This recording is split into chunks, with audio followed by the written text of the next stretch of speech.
الحمد للہ وحدہ والصلاة والسلام علی من لا نبی بعد اما بعد۔ ہاں جی، میری پہلی بات یہ ہے کہ میری صحت ساتھ نہیں دے رہی۔ خطبہ جمعۃ المبارک بھی میں نے بڑی مشکل کے ساتھ اور اللہ کی توفیق اور رحمت کے ساتھ میں نے دیا ہے، تاہم یہ کتنے سوال ہیں جی؟ 1 2 3 4 5 6 7 سوال ہیں۔ چلیں، اللہ توفیق دیں۔ آئندہ صحت کو دیکھ کر آپ سوال کیا کریں۔ میں آپ کو یہ نہیں کہتا کہ آپ سوال نہ کریں سوال انشاءاللہ، لیکن ذرا کوئی موقع اور محل کو مد نظر رکھتے ہوئے۔ اچھا جی، پہلا سوال کیا گیا ہے، کیا قبروں پر جو کچھ اولیاء کے لیے ذبح کیا جاتا ہے، کیا مفتی صاحب اس کو کھانا جائز ہے؟ نہیں بھائی، کیونکہ یہ ایسی چیزوں میں شامل ہے کہ ان پر غیر اللہ کا نام پکارا گیا ہے، لہٰذا یہ کھانا حلال نہیں، اور حدیث میں صراحت ہے کہ جس پر غیر اللہ کا نام لیا جائے وہ حرام ہے۔ جی، دوسرا سوال بھائیوں نے پوچھا ہے۔ اچھا یہ بتائیں، یہ سارے سوال ایک بھائی نے کیے ہیں یا مختلف بھائیوں کے ہیں؟ اچھا چلیں ٹھیک۔ اچھا، کہنوں کے پاس آنا کیوں حرام ہے؟ جبکہ وہ ایسے وسائل و ذرائع استعمال کرتے ہیں جن کے ذریعے سے وہ غیب کی خبریں معلوم کرتے ہیں، کہ جس طرح فلکیات۔ تو مفتی صاحب آپ یہ بتائیں کہ کہنوں کے پاس آنا کیوں حرام ہے؟ او بھائی، اس سوال کے جواب میں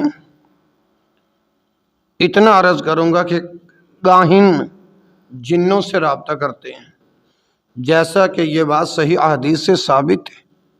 جن جا کر آسمانوں سے چوری سے فرشتوں کی باتیں سن کر آتے ہیں۔ جن جا کر آسمانوں سے فرشتوں کی باتیں سن کر آتے ہیں چوری، پھر انسانوں میں سے جو ان کے دوست ہیں ان کی طرف نازل ہوتے ہیں، اور اس سنی ہوئی بات کے ساتھ بہت سارے جھوٹ ملا کر اس انسان کی طرف القاء کرتے ہیں۔ اس طرح کے انسان اس میں بہت زیادہ خلف کرتے ہیں تاکہ لوگ یہ سمجھیں کہ یہ غیب جانتے ہیں۔ اسی وجہ سے خود بھی گمراہ ہوتے ہیں اور لوگوں کو بھی گمراہ کرتے ہیں۔ اس لیے نبی صلی اللہ علیہ وسلم نے کہنوں کے پاس آنے سے منع فرمایا ہے۔ البتہ یہ ماہر فلکیات اور ڈاکٹر غیب کا دعویٰ نہیں کرتے، بلکہ وہ خود بھی وضاحت کرتے ہیں کہ جیسے جیسے ان کی تحقیق زیادہ ہوتی جاتی ہے ویسے ویسے ان کی معرفت بڑھتی جاتی ہے۔ تیسرا سوال، مخلوقات میں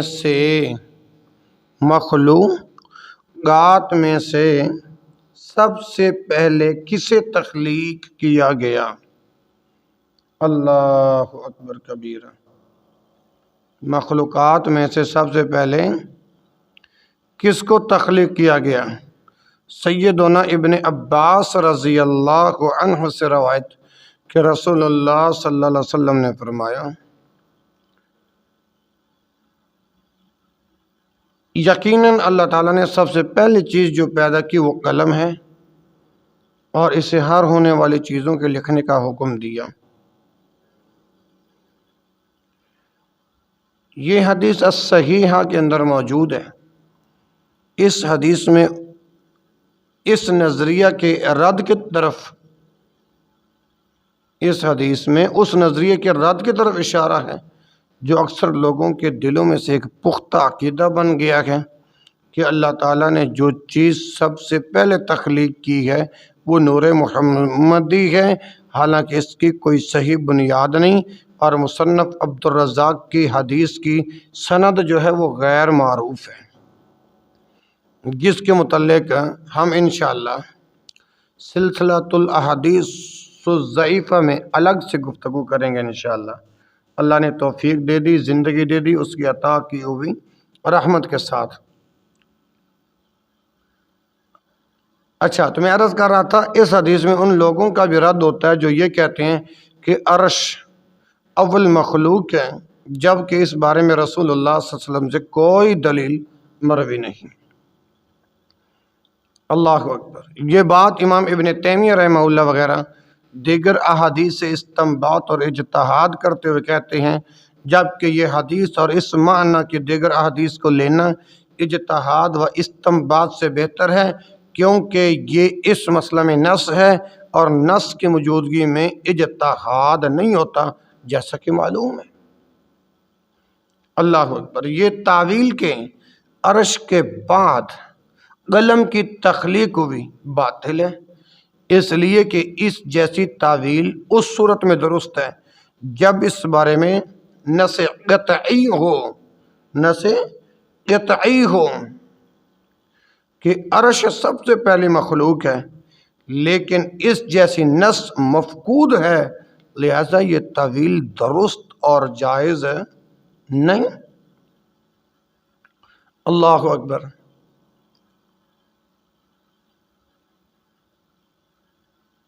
اسی طرح اس حدیث میں ان لوگوں کا بھی رد ہوتا ہے جو کہتے ہیں کہ حوادث یعنی نئے نئے واقعات سے بھی پہلے کوئی چیز نہیں، اور یہ ہر مخلوق سے پہلے موجود ہوتے ہیں، اور اس طرح کی باتیں جن کی کوئی دلیل نہیں کہ یہ کہا جائے کہ یہ اول مخلوق ہے۔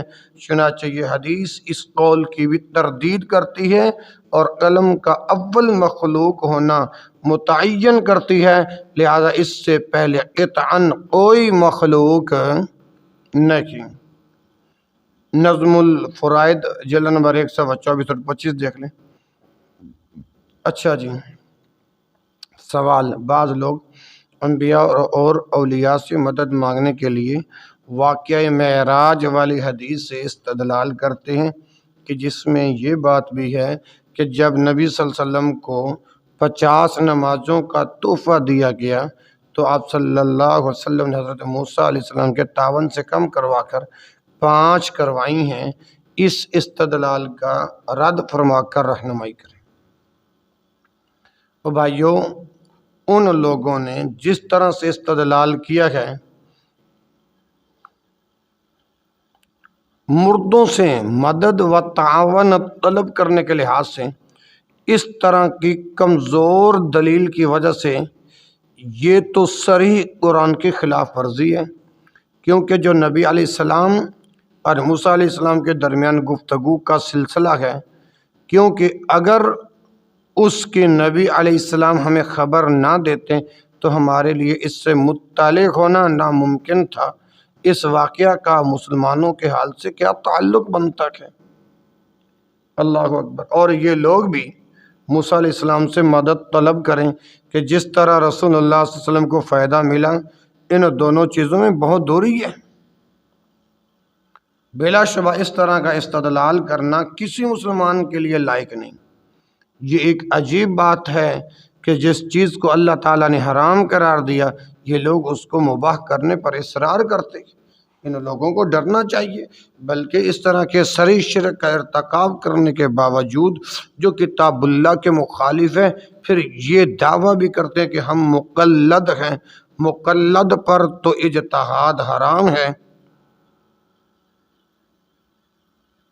قلد یقلد تقلیدا فہو مقلد، مقلد پر تو اجتہاد حرام ہے۔ اور آپ اس طرح کے لوگوں کو پائیں گے کہ یہ اجتہاد بھی کرتے ہیں، تو ایسے دلائل سے استدلال و اجتہاد کرتے ہیں کہ جس طرح کے آج تک نہ کسی مجتہد نے استدلال کیے، نہ ہی کسی مقلد نے اس طرح کی کوئی بات کی۔ اچھا سوال، کیا قبرستان میں جا کر السلام علیکم دارا قوم مؤمنین کہنا اس بات کے منافی نہیں کہ مردے سن نہیں سکتے؟ اور بھائی اس طرح کے سلام سے یہ مراد نہیں کہ مردے سنتے، بلکہ یہ تو عربی زبان کا اسلوب ہے، جیسا کہ صحابہ کرام نبی علیہ السلام کے زمانے میں تشہد میں ایھا النبی رحمت اللہ وبرکاتہ کہا کرتے تھے، لیکن اس سے قطعاً یہ مراد نہیں کہ وہ جب بھی نماز کے دوران سلام بھیجتے ہیں نبی علیہ السلام ان کا سلام سنتے گئے، جبکہ وہ لوگ مختلف مقامات میں نماز پڑھتے تھے۔ سوال، ایک شخص مدینہ منورہ کے علاوہ کسی شہر سے نبی علیہ السلام پر سلام بھیجے اور ایک شخص آپ علیہ السلام کی قبر کے پاس کھڑا ہو کر سلام بھیجیں تو کیا ان دونوں میں کوئی فرق ہے؟ اللہ اکبر۔ او میرے بھائی، ان دونوں میں کوئی فرق نہیں۔ اہل بیت سے کسی شخص کے بارے میں آتا ہے کہ اس نے ایک شخص کو نبی علیہ السلام کی قبر کے کونے میں بیٹھے ہوئے دیکھا تو اس سے وہاں بیٹھنے کی وجہ پوچھی۔ اس شخص نے جواب دیا کہ میں نبی علیہ السلام پر درود بھیج رکھا ہوں۔ تو اہل بیت کے اس شخص نے کہا کہ کوئی نمازی یہاں بیٹھ کر درود بھیجے اور کوئی اندلس سے درود بھیجے، دونوں برابر ہیں؟ رسول اللہ صلی اللہ علیہ وسلم کی خصوصیات میں سے یہ بات تھی، جیسا کہ آپ صلی اللہ علیہ وسلم نے فرمایا اِنَّ لِلَّهِ مَلَائِکَةً سَيَّاحِينَ فِي الْأَرْضِ يُبَلِّغُونِ مِنْ اُمَّتِ السَّلَامِ، بے شک زمین میں اللہ تعالیٰ کے کچھ فرشتے گھومتے رہتے ہیں، اِنَّ اللَّهَ وَمَلَائِکَةً سَيَّاحِينَ فِي الْأَرْضِ یبلغون من امت السلام، جو کہ مجھے میری امت کی طرف سے بھیجا ہوا سلام پہنچاتے ہیں۔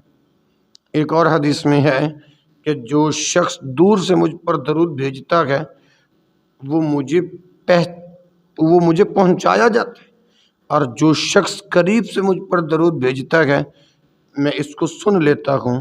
میرے بھائیو، یہ حدیث موضوع ہے، ثابت نہیں۔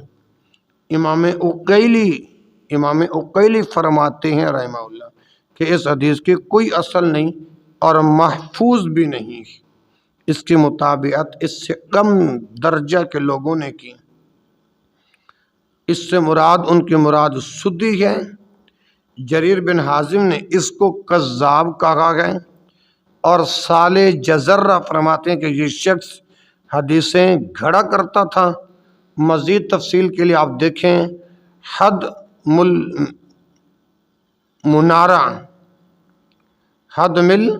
منارہ صفحہ 311 تا 316، غالباً ایسے نام ہے کتاب کا۔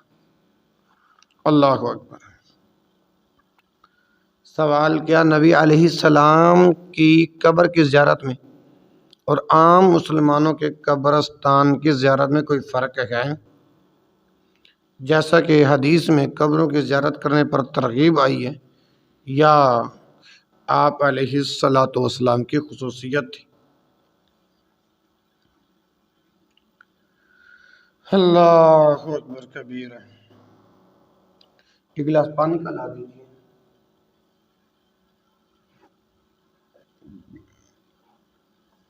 پہلی بات، نبی علیہ السلام کی قبر کی کوئی اہم خصوصیت تو نہیں، کیونکہ پوچھا ہے نا کیا نبی علیہ السلام کی قبر کی زیارت میں اور عام مسلمانوں کی قبرستان کی زیارت میں کوئی فرق ہے؟ اور بھائی، نبی علیہ السلام کی قبر کی کوئی اہم خصوصیت تو نہیں، بلکہ اس کی زیارت بھی اس طرح مشروع ہے کہ جس طرح عام مسلمانوں کی قبر کی زیارت مشروع ہے۔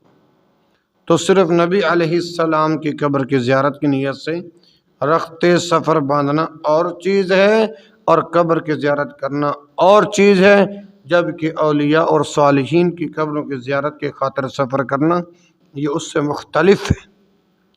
یہ آخری سفر جو ہے جائز نہیں ہے، کیونکہ نبی علیہ السلام نے فرمایا لا تشد الرحال الا الى ثلاثة مساجد مسجد ھذا والمسجد الحرام والمسجد الاقصى لا تشد الرحال الا الى ثلاثة مساجد، ثواب کی نیت سے رخت سفر نہ باندھا جائے الا الى ثلاثة مساجد، 3 مسجدوں کے علاوہ کسی اور مسجد کی طرف، مسجد ھذا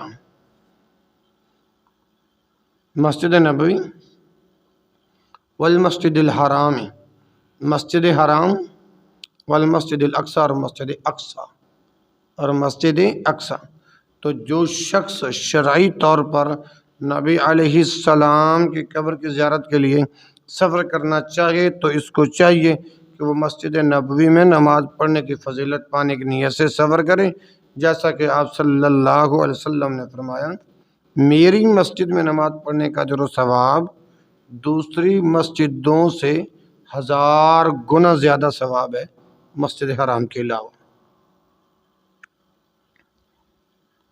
جی آخری سوال ہے غالباً کہ صحابہ کرام رضوان اللہ علیہم اجمعین نبی علیہ الصلوۃ والسلام کے وضو کے پانی اور دیگر چیزوں سے تبرک حاصل کرتے تھے، تو کیا نبی علیہ السلام اس پر رضامند تھے؟ نہیں بھائی، تبرک تو صحابہ کرام رضی اللہ عنہم نے لے لیا، یہ تو ثابت ہے، لیکن اس پر نبی علیہ السلام کی صرف وقتی خاموشی تھی، لیکن یہ عمل مسلسل تو نہیں رہا۔ اس وقتی خاموش رہنے کی حکمت صلح حدیبیہ کے موقع پر واضح ہو گئی تھی کہ جب مشرکین کی طرف سے نمائندے آپ علیہ السلام کے پاس آنے لگے، جب وہ نمائندے اللہ کے رسول صلی اللہ علیہ وسلم سے صحابہ کی محبت کو اس مبالغہ کی شکل میں دیکھتے تو وہ حیران ہو جاتے، جب اپنے قریشی سرداروں کی طرف واپس جاتے تو ان کو یہی پیغام دیتے ہیں کہ محمد صلی اللہ علیہ وسلم سے صلح کر لو، کیونکہ ہم نے کیسر و کسرا کو بھی دیکھا لیکن محمد صلی اللہ علیہ وسلم کے ساتھی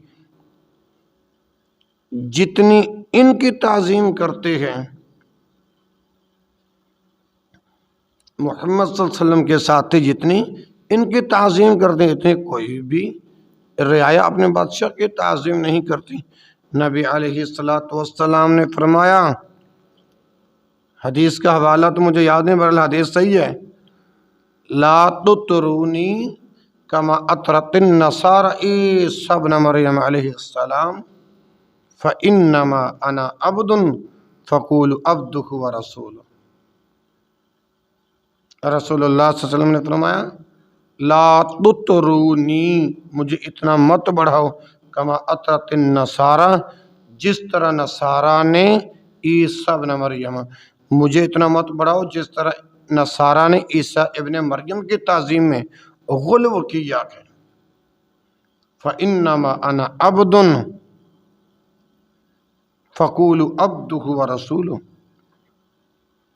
میں بندہ ہی ہوں، فَإِنَّمَا أَنَا عَبْدٌ، میں بندہ ہی ہوں، مجھے اللہ کا بندہ اور اس کا رسول کہو، فَقُولُوا عَبْدُهُ وَرَسُولُهُ۔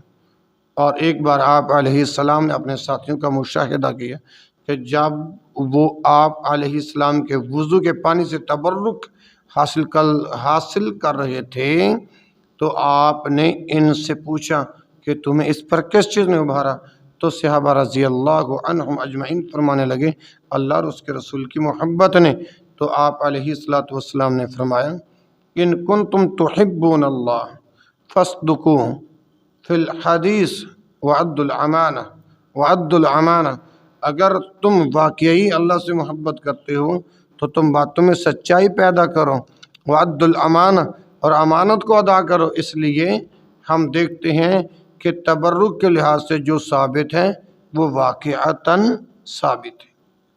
صلح حدیبیہ کے یہ قصہ سے بخاری میں آتا ہے، اب حوالہ یاد نہیں ہے، بعض لوگ بڑی جلد بازی سے کام لیتے ہیں، اگر وہ پہلے آپ علیہ السلام کی خاموشی کی حکمت پہ غور کر لیتے پھر اس حدیث پر مطلع ہوتے تو ان کا اعتراض ختم ہو جاتا۔ ھذا ما عندی واللہ اعلم، سبحانک اللہم و بحمدک، اشہد ان لا الہ الا انت، استغفرک و اتوب الیک، وآخر دعوانا الحمد للہ رب العالمین۔